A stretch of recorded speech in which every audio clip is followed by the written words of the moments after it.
Yo, what's happening, YouTube?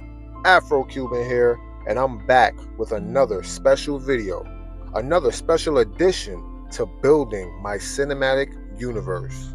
Now, as some of you may know, or if you're new to the channel, I do go into more in depth detail on what exactly it is that I do in a previous video. But for now, let's just say this is a video series I make where I'm basically putting myself in the shoes of someone who's in charge of building his own cinematic universe from scratch. A DC cinematic universe with my original ideas and my original stories. This is what I believe true DC fans will want to see, a cohesive, connected universe that revolves around characters we all grew up loving.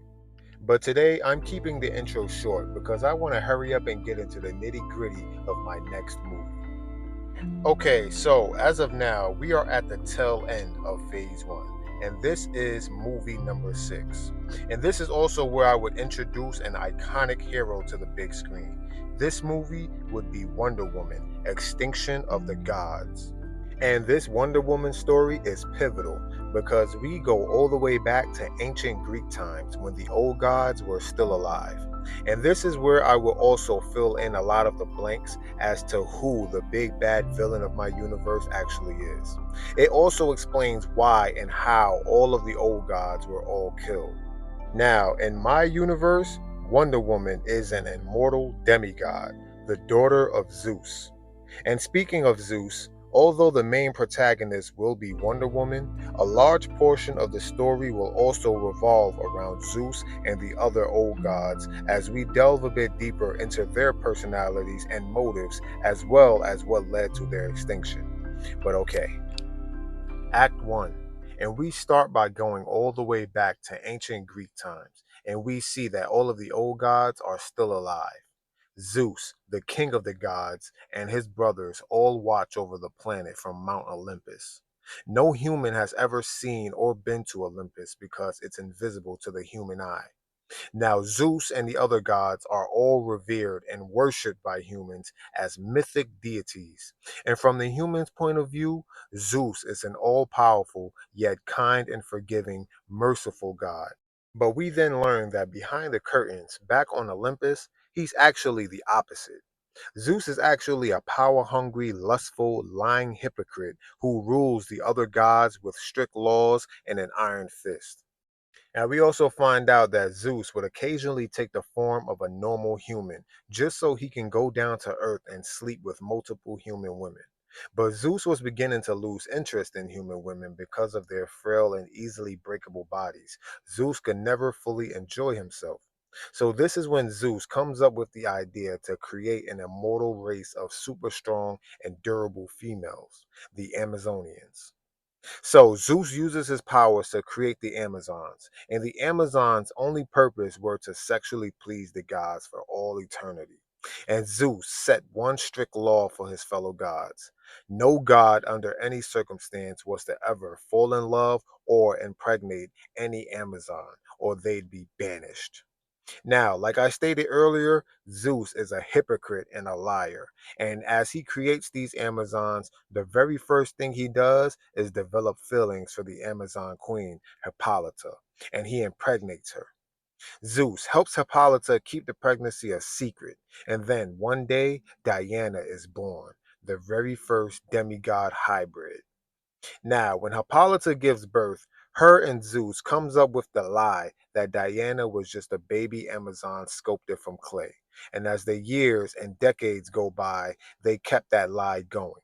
But even as a child, Diana stood out from the other Amazons. She was faster, stronger, and more durable.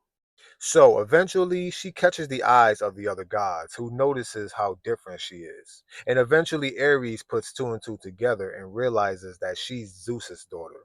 So Ares goes and confronts Zeus for being a hypocrite and breaking the one law that he himself set. So Ares challenges Zeus because Ares feels that because Zeus lies and betrays his own brothers, Ares feels that he should be the new king of the gods. But this only enrages Zeus. So Zeus unleashes his full power on Ares and defeats him, and then he strips Ares of his power and banishes him from Olympus. And now we get into Act 2. So, a few centuries go by, and Diana is now an adult. Still unaware that she is a half god, she believes that she's just a normal Amazon girl who was sculpted from clay. The Amazons are also no longer just sex slaves of the gods. They have now trained themselves to become warriors and soldiers. And they no longer reside on Olympus. Zeus has granted them free reign and gave them their own secluded island called Themyscira. And Zeus also uses his powers to make this island invisible to the human eye so that they are never disturbed by mortals. And for a long time, everything seemed calm and peaceful. But that is until one day Ares returns to Olympus, and he has now somehow gained new powers and gotten even stronger. His eyes now have a flaming red aura, as well as his sword. And one by one, Ares tracks down the other gods and kills them, saving Zeus for last because Ares knows that Zeus grows weaker every time a god is killed. So Ares wanted Zeus to suffer the longest. So finally, Ares smashes his way into the main palace where Zeus stays, and we see that Zeus is now just an old, wrinkled, and defenseless man because Zeus gets his life force from the other gods. So since Ares killed them all, Zeus is now weak and frail looking. We then see that Hippolyta is back on Themyscira, gearing up for battle. She puts on her armor and grabs her sword and makes her way to Olympus to try and save Zeus because she still loves him. And Diana follows her because she doesn't want her mother to get hurt. So Hippolyta and Diana both reach Olympus and challenge Ares. Ares breaks Hippolyta's sword and then throws her aside. And then Diana jumps in and she actually gets in a few good hits and stuns Ares. But because of his new powers, he's just too much for Diana and easily knocks her aside as well. Ares then stands over Diana and says, "It has been bestowed upon me to bring forth the extinction of the gods. And once I am done with Zeus, you are next, princess."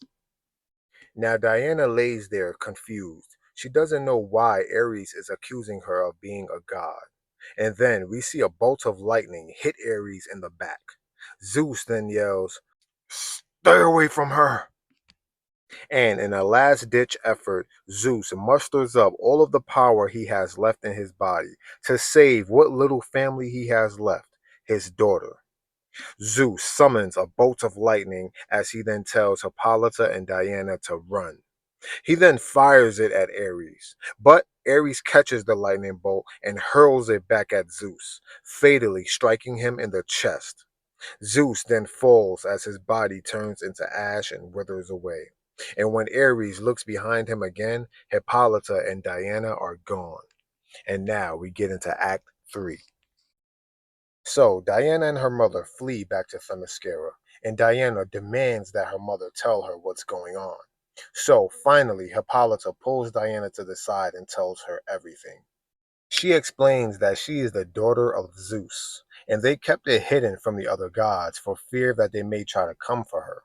She tells Diana that she has the potential to be even stronger than a god, and then she gives Diana a chest. She says that it's a gift from her father in case the time ever came where she needed to defend herself from another god. First, red and gold armor, forged in the deepest parts of the ocean by Poseidon. The pressure of the ocean made the armor near indestructible. Then a sword called the God Killer, because it's strong enough to pierce the skin of a god, forged in the flames of the underworld by Hades. Then a shield forged by Hermes. It could be thrown at light speeds and strong enough to deflect anything. And then two indestructible bracelets from Zeus himself. And when the bracelets are clanked together, they cause a massive shockwave that can obliterate the surrounding area. And then finally, the lasso of Olympus, also known as the lasso of truth. It belonged to Diana's grandmother, Rhea, the goddess of truth, Zeus's mother. They have multiple special properties, but when anyone from Zeus's bloodline wields it, it glows a bright golden color and it can be used to mentally manipulate anybody that it wraps around. For example, like changing someone's mood or getting them to tell the truth. So now, finally, this is where we see Wonder Woman in her full outfit for the first time as she prepares herself to face Ares. But right before Diana leaves, Hippolyta stops her and gives her one last thing. She gives Diana her tiara crown, and she tells Diana to always carry it with her wherever she goes because it holds the lineage of her Amazon sisters. So then we cut back to Ares, and he invades Themyscira, and the Amazon warriors all draw their swords and prepare for battle. But Ares says he doesn't want to fight. He gives them the option to deliver Diana to him, and in exchange, he will make them all his wives, and they can live peacefully and serve him. But the Amazons refuse and all charge at Ares. His eyes begin to glow a flaming red aura as he draws his own sword and begins slaughtering the Amazons one by one. Ares is standing over a wounded Amazon and he swings his sword down to finish her, but that's when Wonder Woman finally swoops down and blocks it with her shield. She then stands up and clinks her bracelets together to form a shockwave that sends Ares flying back. Ares then stands back up and says, I am a god of war, child. I live for combat. And now, with my newfound powers, I can fight for an eternity without even breaking a sweat. You stand no chance. Wonder Woman then draws her sword as she smirks and says, Show me. And then she lunges at Ares as she lets out a ferocious scream, and the two of them begin fighting. Now, Wonder Woman is holding her own against Ares, and she pulls out some impressive moves and lands a couple hard hits on Ares, but Ares just keeps on coming back for more. Their fight is so powerful, it levels half of the island. In fact, the fight goes on for literally days.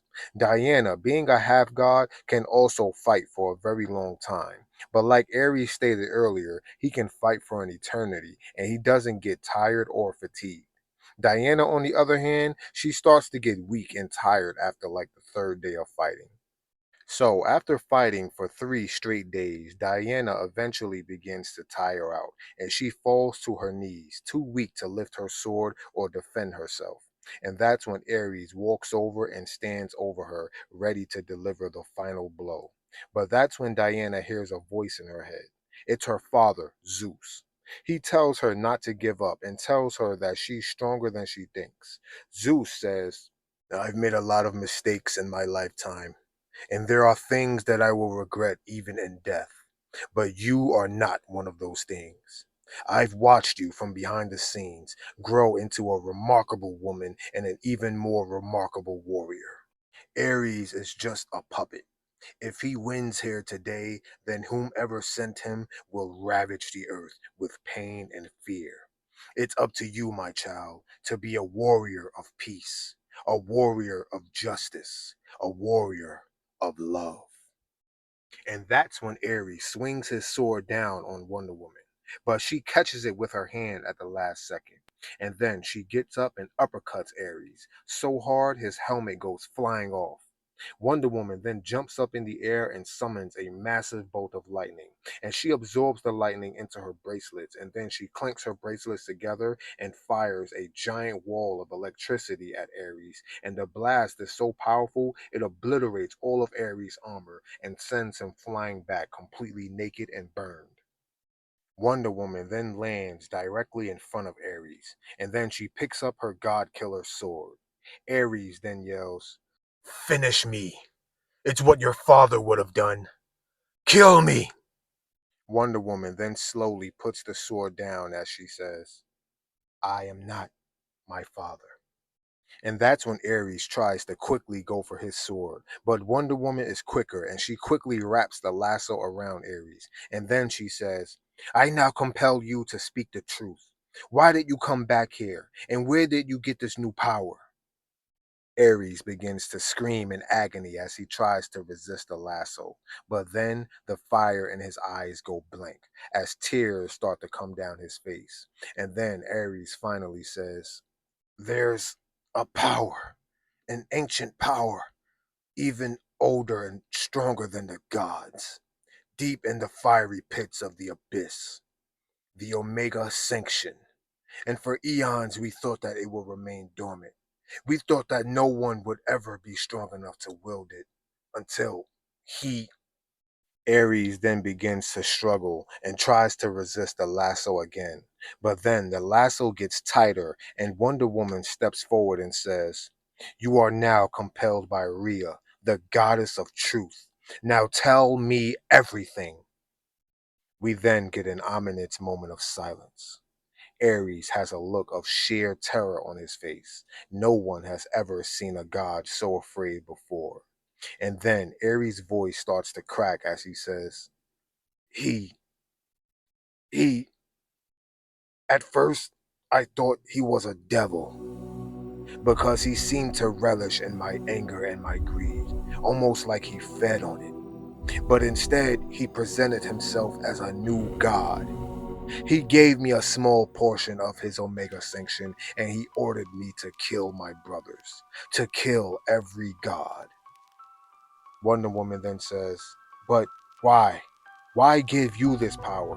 What does he want?" We then get a brief montage of all of the villains through each movie who was coerced by this new god. We see Lobo trying to kill Superman. We then see Sinestro trying to get rid of the Lanterns. And then we see Ares right before he killed all of the gods. Ares then says, he he didn't want anyone or anything to stand in his way. So he got us to do his dirty work while he searched the universe for his great prize. The equation. Ares then looks down at the ground and mumbles to himself, "No, no, no, no, no." Then he looks up at Diana and whispers, "I failed him." And then Ares grabs his flaming sword and stabs himself in the chest. Wonder Woman and the other Amazons are left stunned with confusion as the screen fades to black.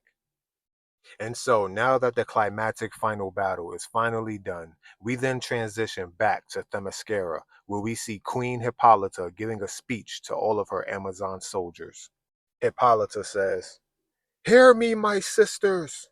Now that there are no more gods, we must look forward to a new era, an era of peace, an era of freedom, freedom from the tyranny of gods, freedom from a life of fear.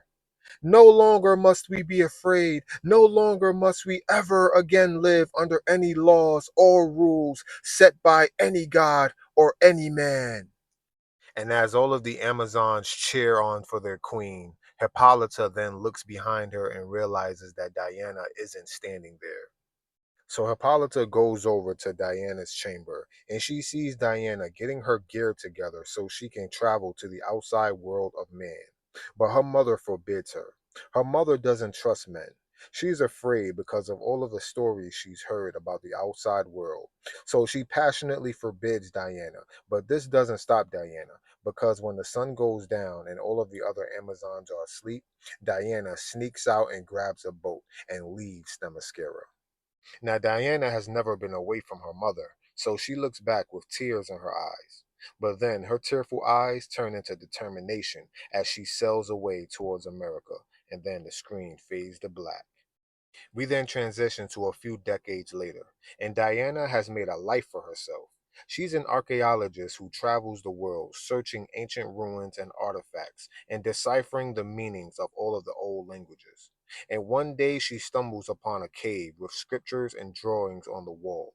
And in the middle of the scriptures, there's a drawing of some kind of man with red eyes and an omega symbol on his chest, standing in front of three boxes.